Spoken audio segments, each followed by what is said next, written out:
So, nandito na tayo sa bansang Holland.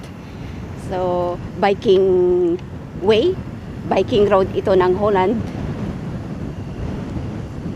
Galing tayo ng Belgium pero malapit lang. Dito sa aming lugar ay malapit ang Holland. So, ngayon ay magro-road cycling tayo. Meron tayong bagong kasama, mga kaibigan. So, 3 kami ngayon.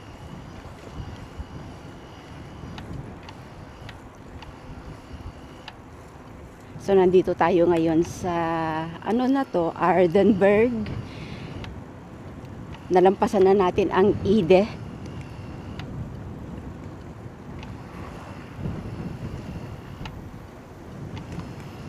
So, nandito tayo ngayon sa lupain ng Holland Farm. Ito ay yung farm nila. So, itong malaking bundok na to. Maliit na bundok ng manure ng mga baka. So, yun. Ang daming baka sa kanan. Sana nahagip ng ating kamera.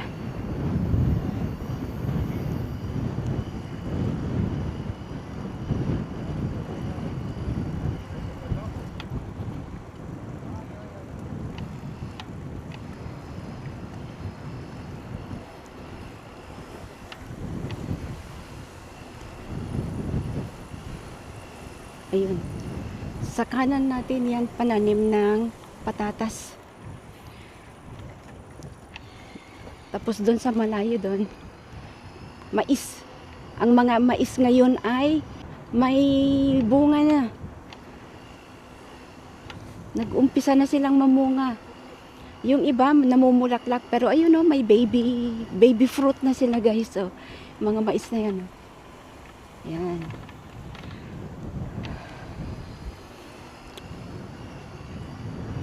Malawak na lupain ng Holland. Holland ang lumang pangalan. So now they call it the Netherlands. Yeah. So nandito tayo sa hindi ito big city. Is malaking town pero hindi naman big city, hindi gaya ng Amsterdam. Pero the Netherlands pa rin. Ito ay municipality ng Islois. Marami kang makikita na kung mahilig ka sa nature, yun. Ang mga European guys ay mahilig sa nature. Hopefully marami tayong makakasalubong na mga nagbabike. Ayan. Gaya ngayon, pag nasa bahay ka, napakainit. 27-28 degrees Celsius. Kanina lang paggising namin ay alas 9, alas 10, mga ganun. Oh, mararamdaman mo na yung init sa loob ng bahay. So, nag-decide kaming, labas tayo magbike. Ayan, may step, electric step.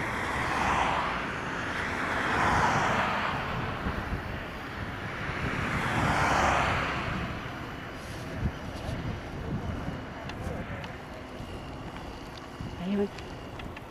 Ito yung ano na yan, inani dyan ay damo. So, ngayon ay may nagtatrabaho na traktor, malaking traktor, doon sa malayo.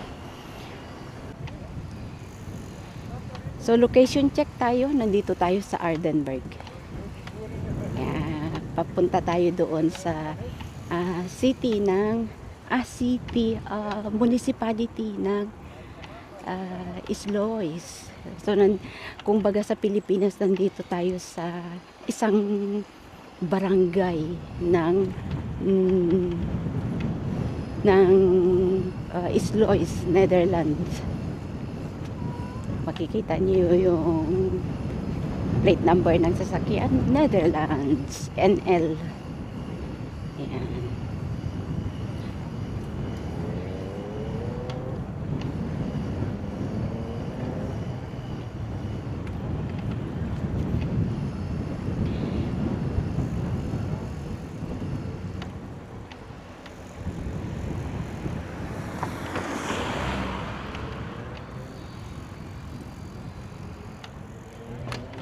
Ulala. Iya.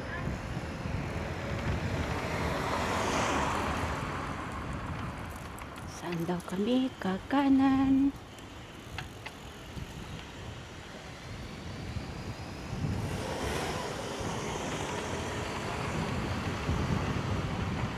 Wow! First time natin sa lugar na to. Oh, ang ganda. Yan, maraming flowers sa paligid, guys.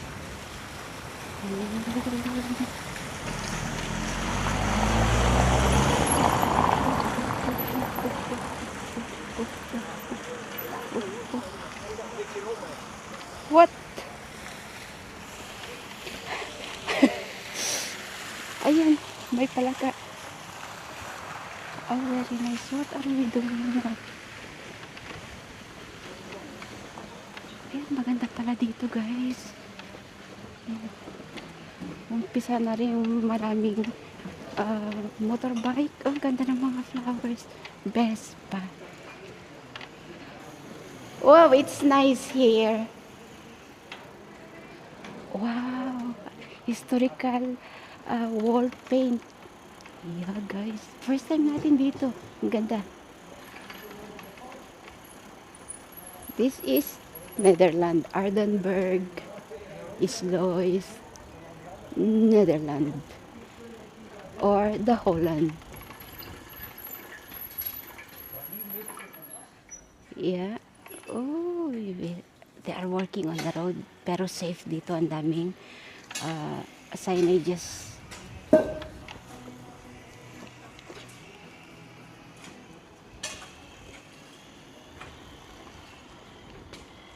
Wow! Ang ganda ng pagkagawa nila ng kalsada, guys. Oh, brick na may design. This is Netherlands. Dito sa Netherlands, mas maganda ang kanilang kalsada kaysa Belgium. Ganda, di ba? Oh. So, maganda mag-bike dito dahil walang dumadaan na sasakyan sa ngayon.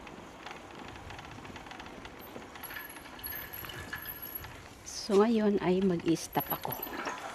Hindi ko kaya yung ginawa nila. Yeah.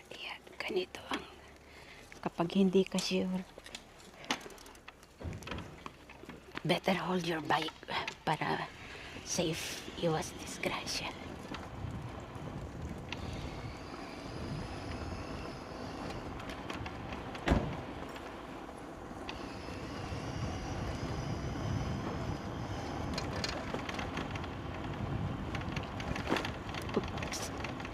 Dahil bricks medyo, pero safe ito. Kapit na kapit yung ating gulong. Ayun, Markstraat. Ayan, Markstraat. Netherlands.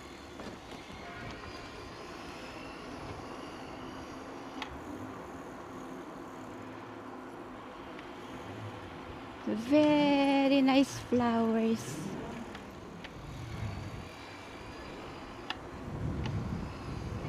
Base sa kanilang Bellfront, 2:30 in the afternoon. Ganito kami, guys. Ganito bike ang mga Belgian. Mainit na maaraw na maaraw. Yep. Post Netherlands. Ito yung mga taga-deliver ng mga online orders.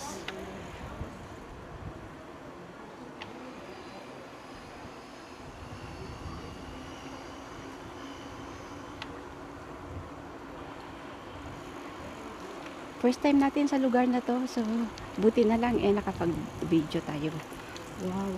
Alam nyo, malilinis ang mga Netherlands. Gaya din ng mga Belgium people. Malilinis sila guys. Mga bakuran nila talaga naman.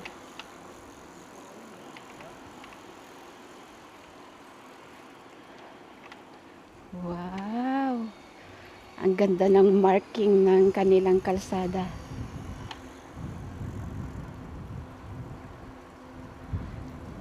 Yeah, dito asphalt, ang kinis. Oh, sarap magbike pag ganito.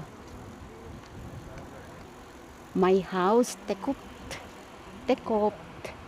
Tekupt. Verlois, Tekupt. Iba't parang ano din, real estate, iba't ibang kumpanya. Yan.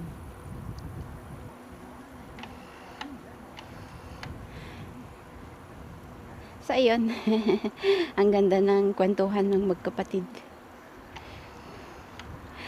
Gusto nilang magpaaraw, yung biking, tapos nagpapaaraw, yun yung hobby nila pag ganito na summer. Pero sila, mapuputi sila habang naaarawan. Sabi ko nga, habang naaarawan kayo, pumuputi kayo.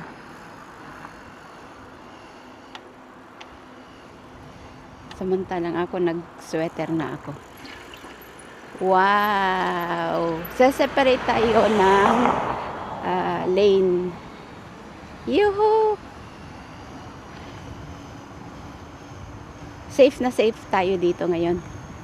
Dahil nakasarili tayo ng lane. Bike lane ito guys. Ganito yung adventure ng mga Belgian at saka Netherlands din. Ang mga Belgian at Netherlands people ay kilala sa kanilang pagbabike adventure.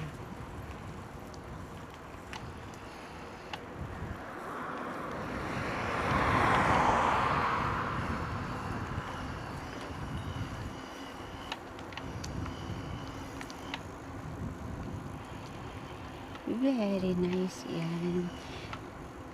Ito mga ano na lang ang mga bahay-bahay dito. Malalaki at hindi na dikit-dikit. Wow. Ayan. Papatayo sila. St. Croix Waterland Kirkje. Slois Ide. Slois Ide. Every kanto dito may ano siya, may placard o kaya information kung saan punta kaliwa, punta kanan, ganyan. So, ayan. Malapit tayo yun sa may rotonda. Rotonda. Lapit tayo sa kanila. Kasi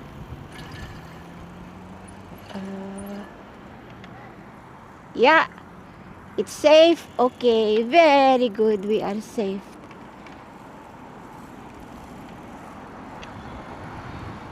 Yeah.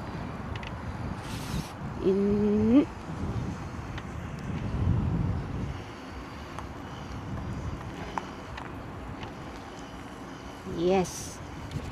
So, nakalampas tayo sa rotonda.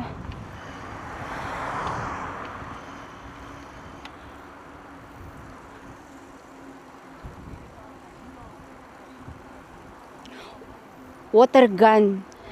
They are watering their wait. Palapit tayo, tingnan natin kung ano yung tanim nila. It's a potato. Yun, malaking machine guys na taga-buga ng tubig. Patubig nila sa kanilang patatas. Yan o. Yan. Ang source nila ng tubig guys ay sa mga water canal. Kung makikita nyo yung mga biking areas natin. Yan o. Laki ng water canal guys. Yan o. Oh, ang layo ng kanyang sakop na nabubugaan ng tubig. Tapos yung nakarolyo naman doon, yung ah, ano, makina. Tapos galing dun sa malaking kanal. Doon sa kanan. Yun. Doon sila sumisip-sip ng tubig, pandilig. Ganyan ka high-tech ang farmer dito sa Europa, mga kaibigan. Kung wala kang sarili, pwede kang mag-rent. Meron din doon sa malayo. Yun, tubig din sila. Yung patatas kasi kailangan din ng patubig.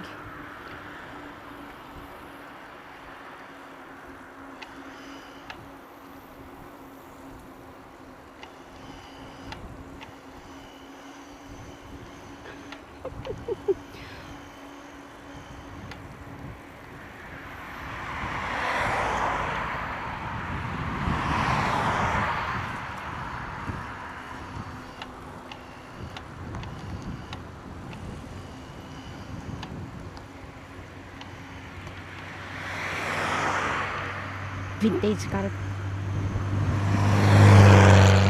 Dito sa Netherlands maraming lumang sasakyan.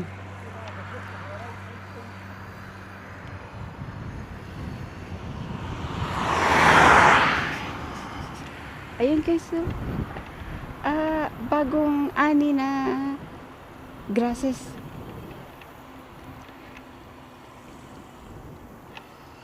Tapos yung taga baliktad, traktor pa rin.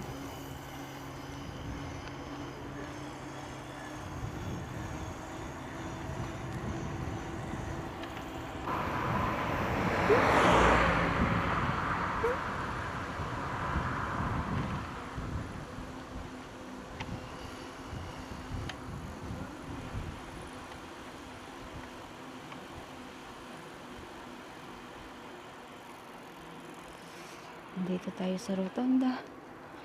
St. Croix Islois Doorhand Verkeer.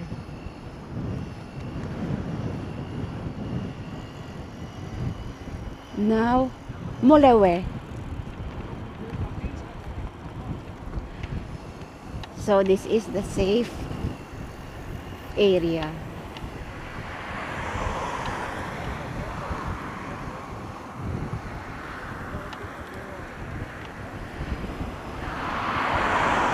Hindi ko mawari kung anong pananim ito.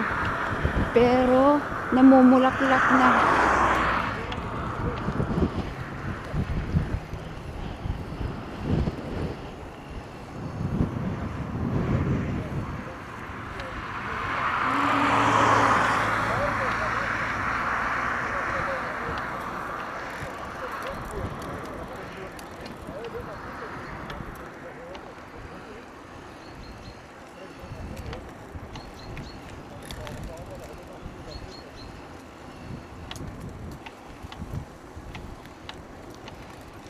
Yeah?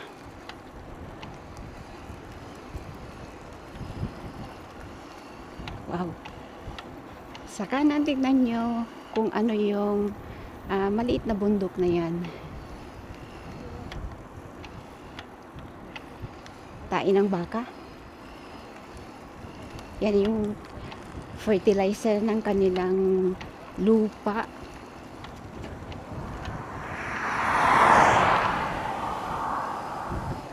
Hindi sinasayang guys ang mga tain ng baka dito.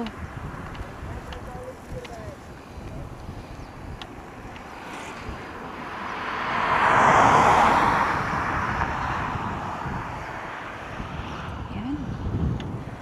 Kaliwa kanan, pinag-anihan ng damo.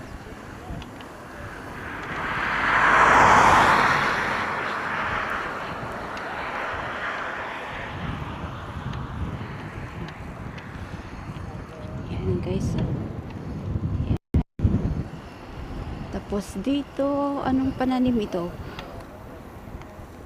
Malalaking klase ng carrot pero yung hindi kinakain ng tao. Para sa animals. Yan o, ang lalaki. Parang yung normal na nabibili na carrots na pagkain natin, parang 4 times, 5 times ang laki nito. Pag pinagsama-sama mo yung 5 piraso ng carrots na kinakain natin, ganun siya kalaki.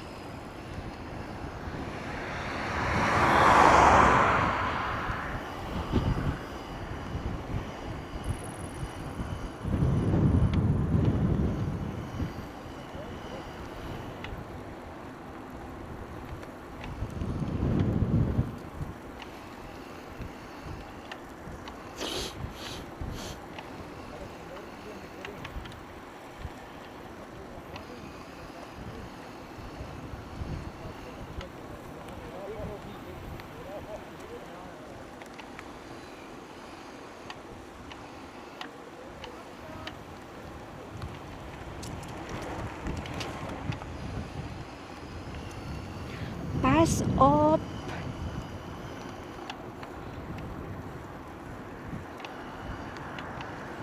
Ibig sabihin, mag-ingat. Meron tayong makakasalubong.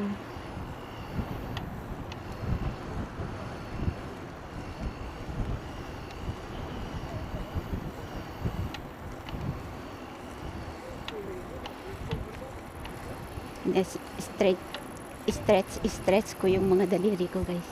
Kasi malayo na yung... Yeah. Hey, that we saw this week when we go ride bike, eh? It was a big one, eh? Yeah. It's really a big rabbit. A big rabbit, and when he saw people, he ran into the mais or into the... Magtatago siya, guys. Yung wild rabbit. Oh, this potato, I think it's already kapag nag-dry na siya, malapit na siyang